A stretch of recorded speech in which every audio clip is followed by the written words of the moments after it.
Hello, YouTube. This is episode 3 of the More Knowledge Show.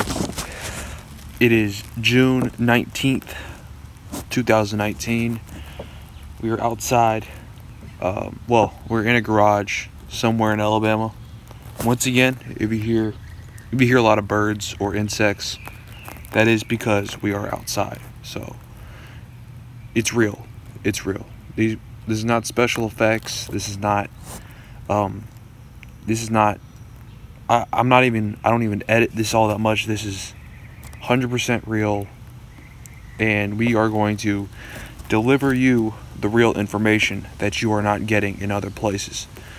But the focus of this show is going to be on, something that is talked about a lot, but I don't think it's being, like, people do not realize how serious of a situation it is, and that is, the potential for basically a big war that will wipe out the entire globe.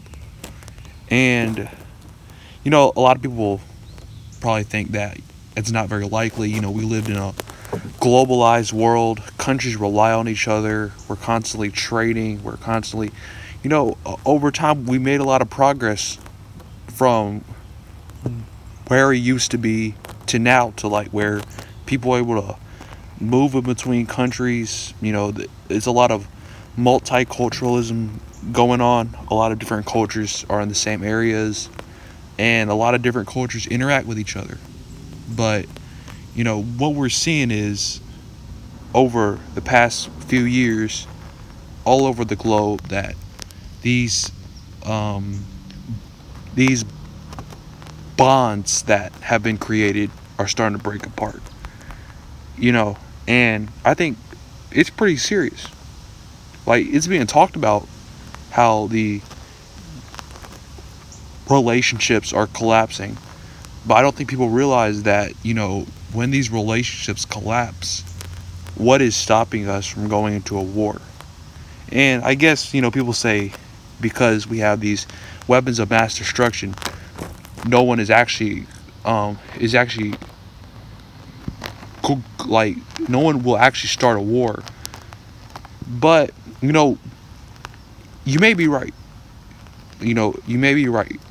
It may not be a war with guns, but it will be a war in some way. Whether it's probably has something to do with currencies, tariffs, all these type of things. But it will be a war that can possibly destroy the human population. Because what's going to happen when all these economies start collapsing, when all these things that people have been, like, basically living off of for a long time, what happens when they start collapsing? Well, then then all these governments are going to break down. There's going to be rebellion internally, and we're going to tear each other apart, because there's no reason to work with each other when we have no when there's not a relationship where two sides are winning. And that's what happened in this trade war, and really in all these other wars, because you see, the trade war is kind of creating a currency war, or some people will say the currency war created the trade war. But what we're seeing is one conflict is creating another conflict, and then they're going to stack on top of each other, and they're going to keep on getting bigger, because we're kind of deglobalizing. So we globalized, and now we're kind of in the process of deglobalizing. So that's kind of the main point of this show. And yeah, so we're just going to kind of look at some things that are going on right now. So the first thing that we need to understand about this world is the thing that ties us together. Because what ties us together is not a certain culture, it's not a certain ideology or a government or a language. Like, all of this stuff does not really tie us together. We are actually very, like there are some countries that we work with which are technically, pretty bad countries. They are ruled by these, we have, like, complete opposite ideologies, but we're able to live in a world together because we are tied together in the common pursuit of making a lot of money. It sounds very selfish and like evil, because people say money's the root of all evil. Well, that's the case if only one person's making money and the other person isn't.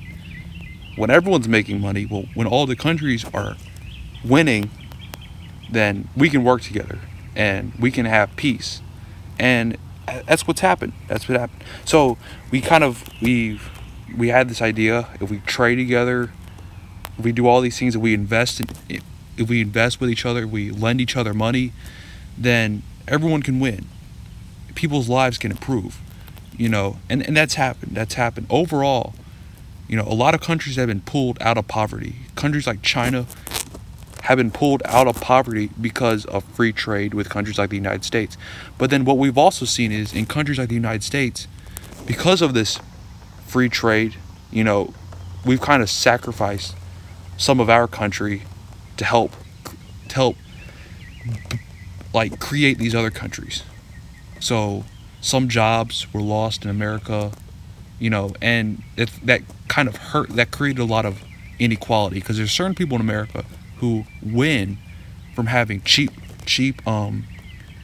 labor in like China, but on the other hand, there's people like in the middle class and the low class who lose their jobs, or they're not going to get paid nearly as much because of something like China. So what it's done is that this create, like, overall globally, it's been a positive, but in the country there's been some resentment towards this.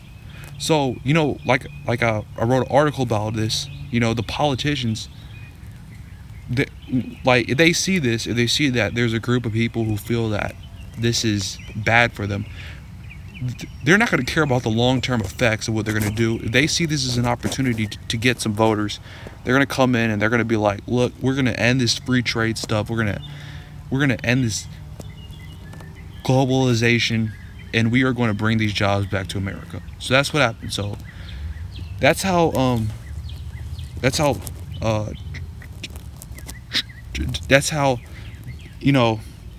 we got in the situation we are in today with the whole trade war thing, because we kind of took all that anger from people and we've turned it into a trade war, but we ignored what could happen. Because now what's going on is we're tearing down all these things that have been built to keep us together, this pursuit of money, and we're not working together anymore to make money. So if we're not working together anymore to make money, if we're not trading with each other, then what's going to stop us from starting a war? What's going to stop us from trying to tear each other apart, trying to take each other over? There's nothing. There's nothing that's going to stop us from doing that. And people say, well, America would never do something like that. Well, I mean, that's arguable. That's definitely arguable. But there are definitely countries out there who, without us trading with them, without us giving them some economic incentive to not, start a war with us, they will start a war with us. And by tearing this down, we may use it as a justification that we're going to help Americans.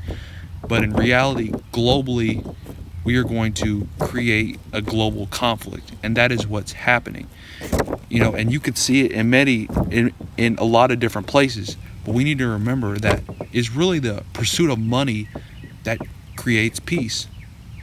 Because in the pursuit of money, that will require us to work together to get the money. That's how to maximize the wealth. That's been proven. To maximize the wealth that can be created, it's better to work together. It's better to focus on what you're good at and then trade with someone else who's good at something else that maybe you're not as good at. It makes sense. And it's created peace. It's improved lives all over the world. And it's prevented us from entering a third world war. But it's changing very, very fast. And that is something that I think people don't talk about, because people usually say the opposite. People say the pursuit for money is what creates all these problems. But when actually it's really the opposite. So anyway, some examples are if you if you see what's going on in Iran, up in the over there in Asia. Well, yeah, Iran is in Asia, but if you see what's going on in Iran, well, so basically, the United States put sanctions, and they got rid of all. They basically said if you buy oil from Iran, there's going to be consequences, and this has hurt the Iran economy a lot. Like the currency was destroyed, um, the inflation rate increased, and what happened, and it created a lot of instability in Iran.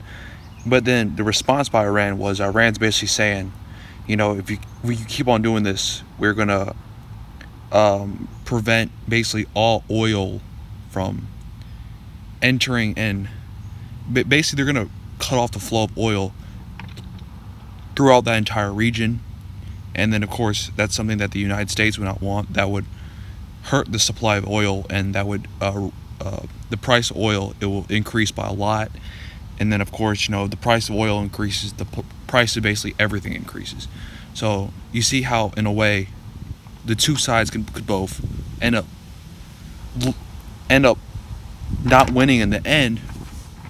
So what's happening now is the United States are sending troops down to Iran, and there's a lot of things that are happening there that could lead to a conflict if the wrong but if the wrong things are said or the wrong things are done. But right now, of course, it seems that they're not going to go into the direction of a war, but you could definitely see how something like that, where you cut off certain supply chains, you mess with the way people make money, that's going to lead to bad things. And that's not just happening with Iran, that's happening with China. And a large reason with China is that China is a rising power, and China, they're growing very fast. Their influence is growing really fast. But you see, China is very different from America. China plays by a different set of rules almost. Like China, they're not a democracy, but they're arguably the most powerful country in the world. So when you have a situation where a country is rising up and directly challenging the United States, and it could lead to a conflict. So a professor at Harvard, he did a study in the past 500 years. 12 out of 16 cases in which a rising power was being challenged, 12 of those cases ended up concluding with a war. Now, I'm not saying that's going to happen, but if you look at history, there's definitely reason to be concerned. And I don't think people only looking at it from like the stock market perspective, like the stock market's down because of this trade war. But I think people need to realize it's more than just the stock market, because this is the one thing that's connecting us. And if this falls apart, then there's nothing holding us back from a full-out conflict that I don't know what it could be. It could be a nuclear war, it could be economic war, but it will end terribly. It will end terribly. Okay, if we do not resolve this, it will end terribly. Now, I'm not saying we're not going to resolve this, but if you see the direction that is being moved in, countries are seeing the U.S. as being, countries are not looking at U.S. in a positive light, and that's getting worse. And a large reason is because of our foreign policy. A lot of people see the United States, everything we do, all the policies we pass, we're only seeing it in perspective of how it's going to help the United States. We're not looking at how we're going to help other countries or how we're going to hurt other countries. And when the United States, we have a large position of power, that's gonna stuff like that is usually the setup to a revolution. A revolution when like one group is abusing their power, and that's what the United States has been doing. You cannot deny that the United States have been we've been kind of telling people what they can and can't do. our status is the reserve currency, so people kind of have to hold our currency. But I mean, people are starting to move away from America. Well, people are starting to move away from American dollars, and people are starting to stop just. People are starting to fight back. Basically, they're starting to fight back. It's happening. It's happening in Iran. It's happening in China with the tariffs. You know, China. What they're doing is China has raised tariffs on America, but what they've done is they've lowered tariffs on other countries. So it puts us at a pretty a big competitive disadvantage. And what this is kind of looking like is, you know, China is and other countries are kind of almost like an ally together in this trade war against America. But America, like right now, it doesn't seem like we have too many allies, because it seems that we've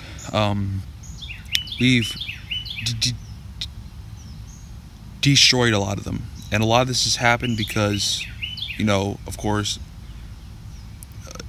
it's a failure, I would say, of the political system, because in order to get votes, we've entered into this direction, but without considering what the long-term effects could be. But, you know, so anyway, that's kind of just what I want to come out here and say. Hope that made sense, you know.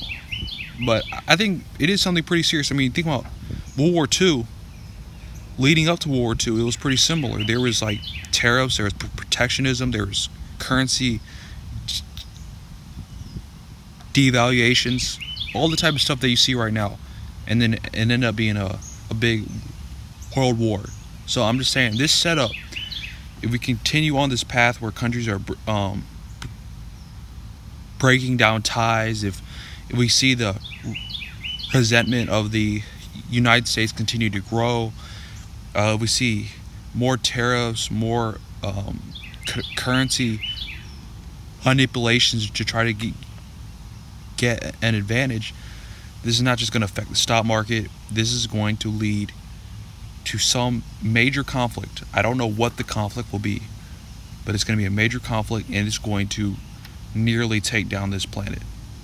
So anyway, the reason why I'm saying this is because I do not think the mainstream news is not going to say it like that. The mainstream news, they're going to talk about how it affects the stock market, or how it may affect the economic numbers, or how it may affect the election. I'm saying this is going to affect on a much bigger scale. Anyway, hopefully you enjoyed the show. We're going to try to keep on getting better. But yeah, that's the show for this week. I'll see y'all next week, and on the internet, I guess. So yeah, have a great day.